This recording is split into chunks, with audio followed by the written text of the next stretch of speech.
नमस्कार दोस्तों, success with rhythm channel में आपका स्वागत है। आज मैं आपको हिंदू शास्त्रों के अनुसार नाभि के 10 रहस्य जानकर रह जाएंगे आप चमत्कृत। तो आपका ज़्यादा समय बर्बाद न करके हम इस वीडियो को शुरू करते हैं। पैदा होने के बाद जब माँ की नाल से जुड़ी बच्चे की गर्भनाल हो, डॉक्टर्स द्वारा बांधकर अलग किया जाता है तो बच्चे के पेट पर एक निशान बन जाता है जिसे नाभि बोलते हैं। नाभि का आकार और संरचना सभी में अलग अलग होती है। महिलाओं की तुलना में पुरुषों की नाभि के आसपास अधिक रोए होते हैं। नाभि सिर्फ स्तनधारी जीवों में पाई जाती है, अंडे देने वाले जीवों में नहीं। आओ जानते हैं इसके बारे में रोचक 10 तथ्य। नंबर 1, हिंदू शास्त्रों के अनुसार नाभि हमारी जीवन ऊर्जा का केंद्र है। कहते हैं कि मृत्यु के बाद भी प्राण नाभि में 6 मिनट तक रहते हैं। शरीर में दिमाग से भी महत्वपूर्ण स्थान है नाभि का। नाभि शरीर का प्रथम दिमाग होता है जो प्राणवायु से संचालित होता है। नंबर 2, हमारा सूक्ष्म शरीर नाभि ऊर्जा के केंद्र से जुड़ा रहता है।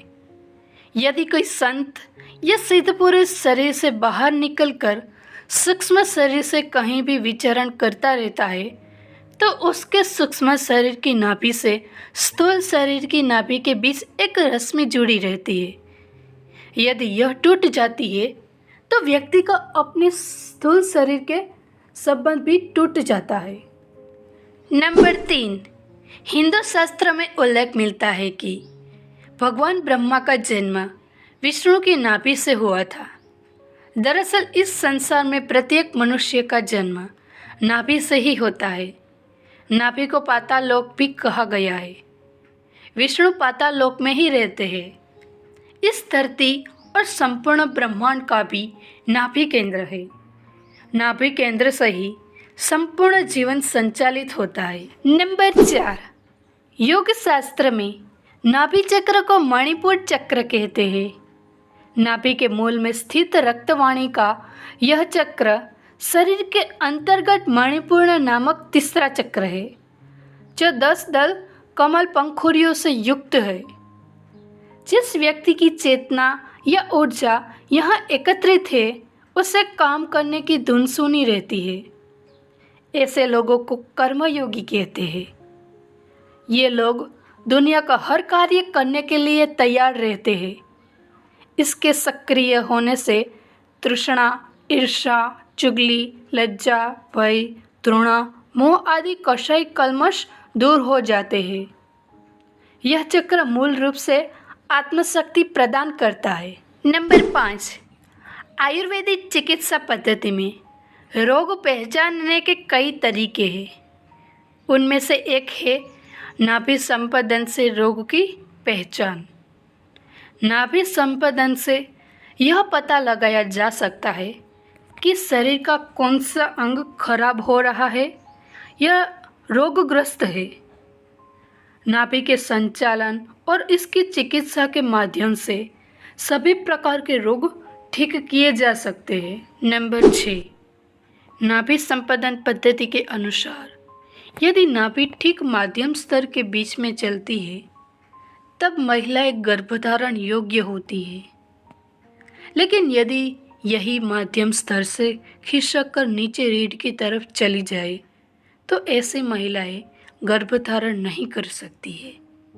ऐसा भी कहा जाता है कि जिन महिलाओं की नाभि एकदम बीचों बीच में होती है वो बिल्कुल स्वच्छ बच्चे को जन्म देती है।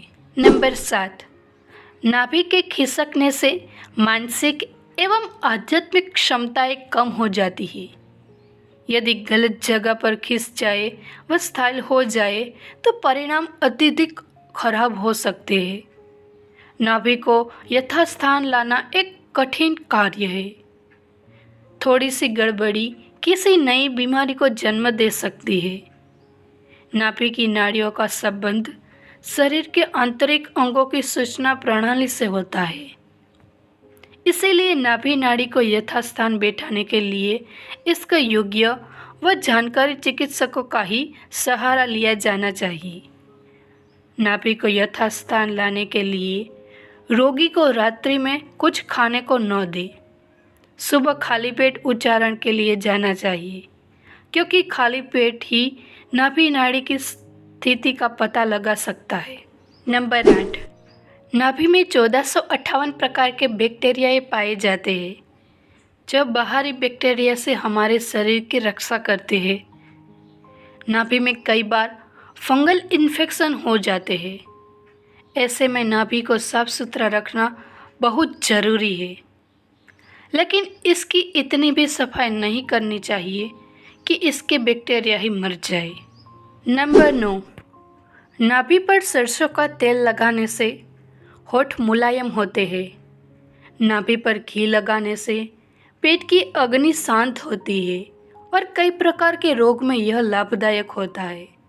इससे आँखों और बालों को लाभ मिलता है। शरीर में कंपन, घुटने और जोड़ों के दर्द में भी इससे लाभ मिलता है। इससे चेहरे पर कांति बढ़ती है। नंबर 10, समुद्र शास्त्र में नाभि के आकार प्रकार के अनुसार स्त्री और पुरुष के व्यक्तित्व के बारे में उल्लेख मिलता है। जिन महिलाओं की नाभि समतल होती है उन्हें जल्द गुस्सा आता है, लेकिन पुरुषों की नाभि समतल है तो वह बुद्धिमान और स्पष्टवादी होगा। जिनकी नाभि गहरी होती है वे सौंदर्य प्रेमी और रोमांटिक और मिलनसार होते हैं। इन्हें जीवनसाथी सुंदर मिलता है। जिन महिलाओं की नाभि लंबी और वक्री होती है वे आत्मविश्वास से भरी हुई और आत्मनिर्भर होती है। जिनकी नाभि गोल है वे आशावादी, बुद्धिमान और दयालु होती है। ऐसी महिलाओं का वैवाहिक जीवन सुखमय गुजरता है। उथली नाभि वाले लोग कमज़ोर और नकारात्मक होते हैं। ऐसे लोग अक्सर काम को अधूरा छोड़ देते हैं और वे स्वभाव से चिड़चिड़े भी होते हैं। जिस लोगों की नाभि ऊपर की ओर बड़ी और गहरी है तो ऐसे लोग हंसमुख और मिलनसार स्वभाव के होते हैं। ऊपरी और बढ़ी हुई नाभि से तो ऐसे लोग जिद्दी होते हैं। अंडाकार नाभि वाले लोग सोचने में अपना समय गंवाकर हाथ आया मौका छोड़ देते हैं। चौड़ी नाभि वाले लोग शक करने वाले और अंतर्मुखी होते हैं। जिन लोगों की नाभि ऊपर से नीचे आती हुई 2 भागों में बटी हुई दिखाई दे तो ऐसे लोग आर्थिक, पारिवारिक और सेहत की दृष्टि से मजबूत होते हैं। हम आशा करते हैं कि आपको हमारा यह वीडियो पसंद आया होगा, तो अपनी राय कमेंट बॉक्स में कमेंट करके बताइए और हमारी इस चैनल को लाइक, शेयर एंड सब्सक्राइब कीजिए। धन्यवाद।